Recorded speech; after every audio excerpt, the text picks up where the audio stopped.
मान्यवर जनसंख्या नियंत्रण पर हम लोगों को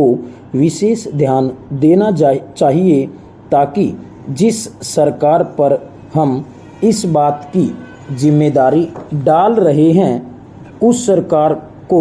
रोजी रोटी, कपड़ा और मकान मुहैया कराने के लिए कह रहे हैं, वह सरकार इन बुनियादी आवश्यकताओं की पूर्ति कर सके और अपने नैतिक कर्तव्यों का निर्वहन कर सके। यद्यपि यह बात कही जाती है कि हमने आर्थिक रूप से, तकनीकी रूप से, वैज्ञानिक रूप से बहुत प्रगति कर ली है, लेकिन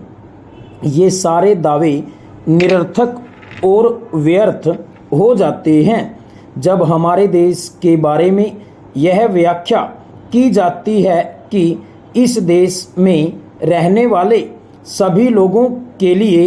न तो मकान है, न उन लोगों के लिए कोई रोज़गार उपलब्ध कराने की व्यवस्था है और न ही हम सभी लोगों को पर्याप्त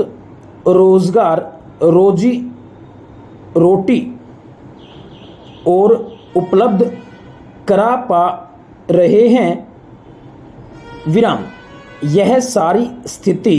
इस बात का संकेत दे रही है कि कहीं न कहीं हमारी योजनाओं में कमी है। इसलिए योजना आयोग को विशेष रूप से इस बारे में ध्यान देना चाहिए। मान्यवर, मुझे यह कहते हुए बहुत दुख हो रहा है कि जो योजना हमारे यहाँ बनाई जाती है वह केवल एक वातानुकूलित कक्ष में बैठकर कॉफ़ी की चुस्कियों के बीच बनाई जाती है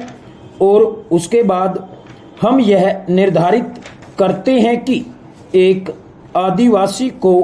कितने वर्ग फीट क्षेत्रफल वाले मकान की आवश्यकता है, जिसमें हम यह कदापि ध्यान देने की आवश्यकता